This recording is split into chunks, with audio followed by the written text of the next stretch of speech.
Alô, boa noite. Você estava com saudade das rapidinhas do professor, não é mesmo? Bom, seus problemas acabaram porque eu voltei. Só não posso garantir que será uma rapidinha ou curtinha, porque tenho ainda muitas informações esse sábado. Começando com Javier Milei. Vejam só, eu fiz um apanhado aqui de algumas manchetes sobre Milei que circularam na imprensa ou na mídia norte-americana nos últimos meses. Lá nos Estados Unidos, onde o Brasil raramente mesmo é manchete, Milei bombou.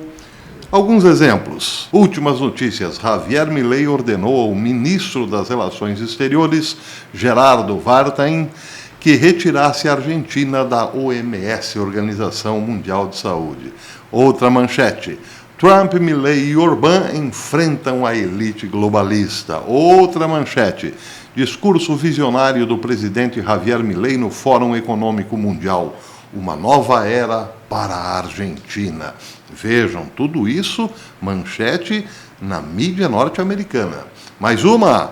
Forças mais obscuras do poder. 2 pontos. Javier Milei da Argentina classifica a misteriosa morte do promotor como um assassinato, não suicídio.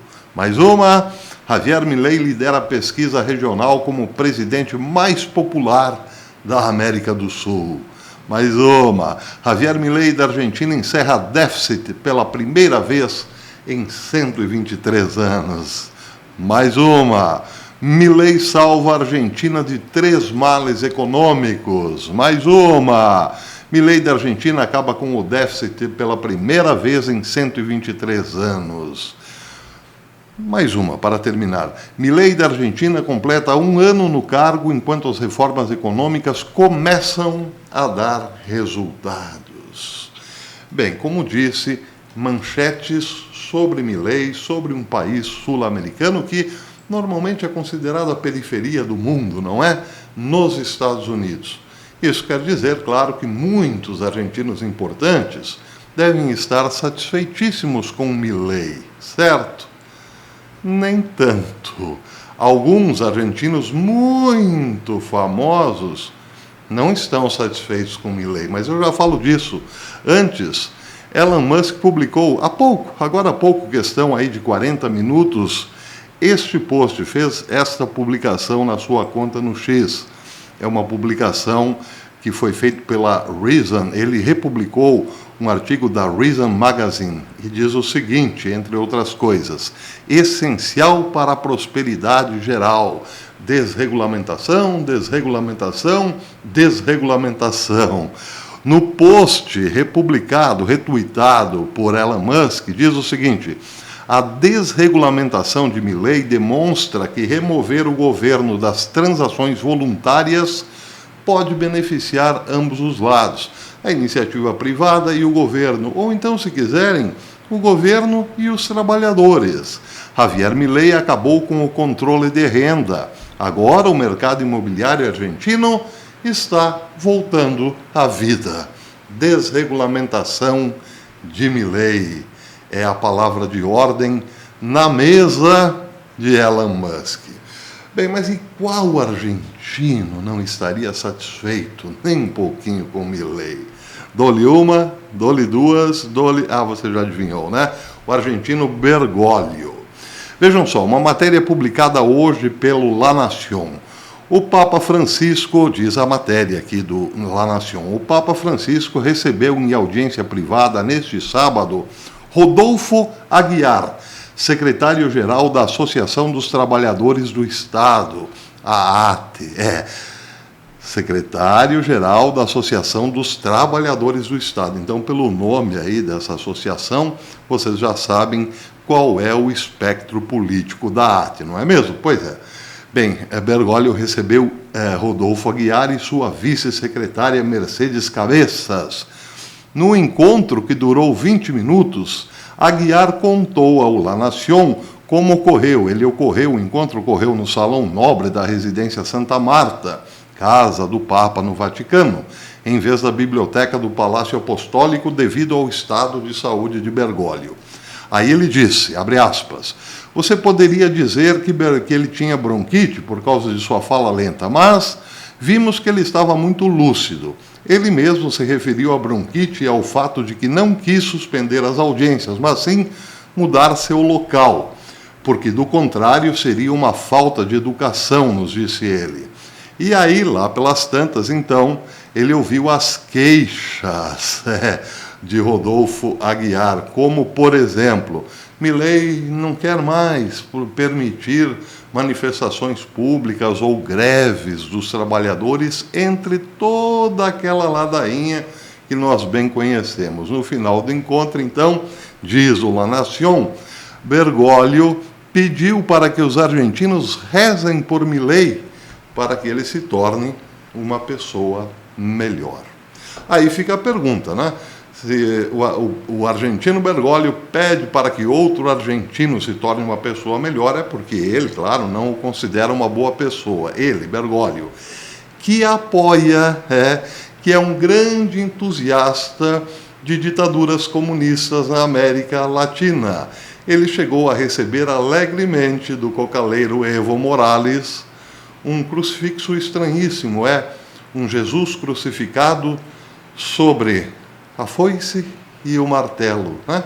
O que ele deveria recusar na hora, porque se trata, claro, de uma grande blasfêmia, mas, enfim, é o Bergoglio aí, que é um entusiasta de gente como Maduro, por exemplo, Evo Morales, por exemplo, a família Castro em Cuba, entre outros, quer que o povo argentino reze para que Milei se torne uma pessoa melhor. A questão aqui é se Milei ficar melhor, a Argentina vai bombar demais, né? Então, provavelmente, vamos rezar aí apenas a meia força, não é? Porque senão, se a Argentina ficar muito, mas muito melhor, bem, isso pode nos envergonhar e muito, não é?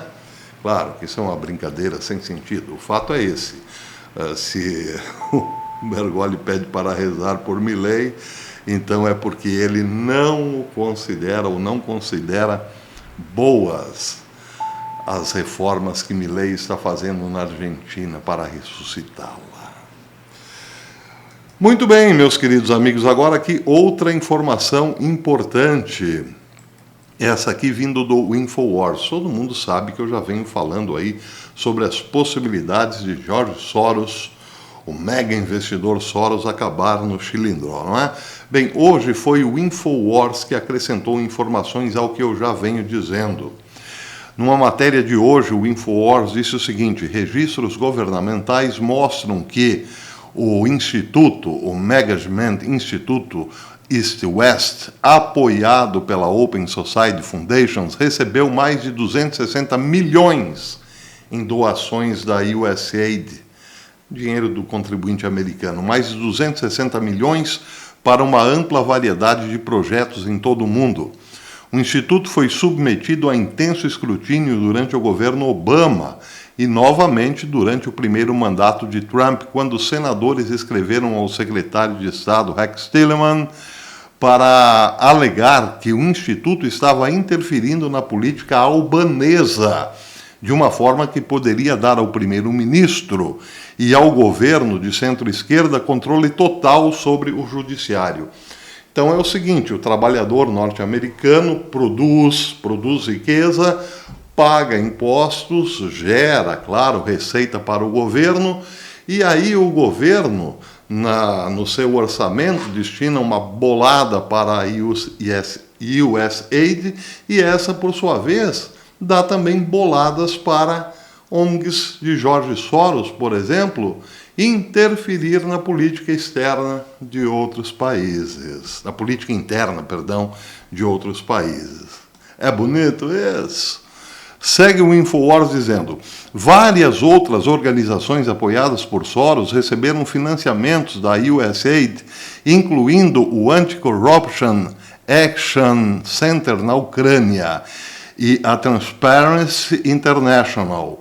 O Anti-Corruption Action Center parece ter se envolvido no golpe de Maidan de 2014, que derrubou o presidente ucraniano Viktor Yanukovych e precipitou a primeira invasão russa no país. Putin dizia o seguinte: eles derrubaram um presidente eleito, legitimamente eleito, que era alinhado com Moscou. Eles quem? Putin dizia, a CIA. Ele esqueceu disso, talvez não soubesse desse detalhe. Havia o dedo do velho Soros também na derrubada de Yanukovych. Pois é.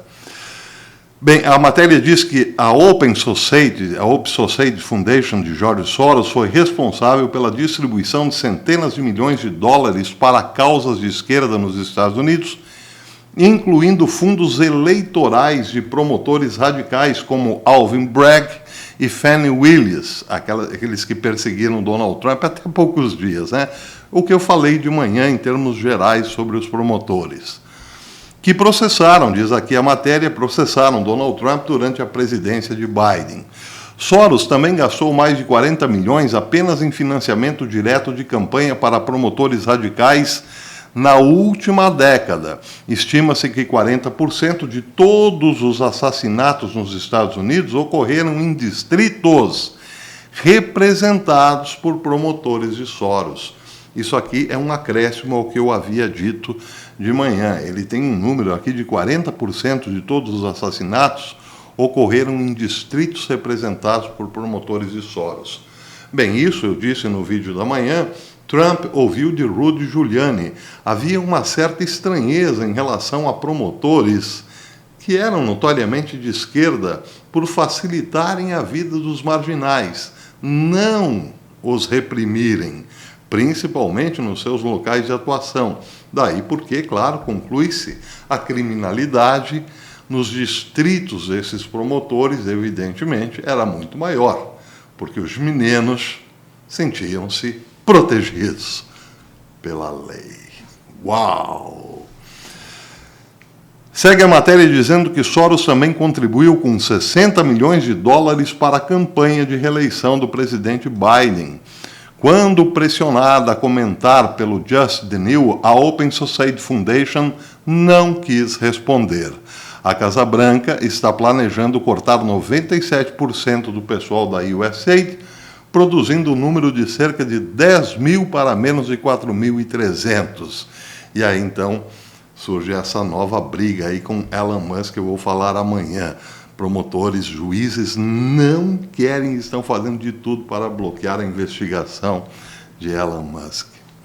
Bem, então é isso, né? Vocês já entenderam qual é a situação de George Soros no momento.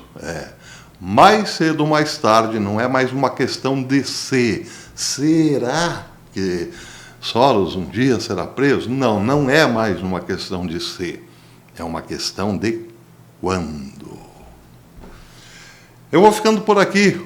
Um feliz sábado, uma feliz noite de sábado para os meus queridos amigos e um abençoado domingo. Mas amanhã eu volto porque as notícias não param, não param.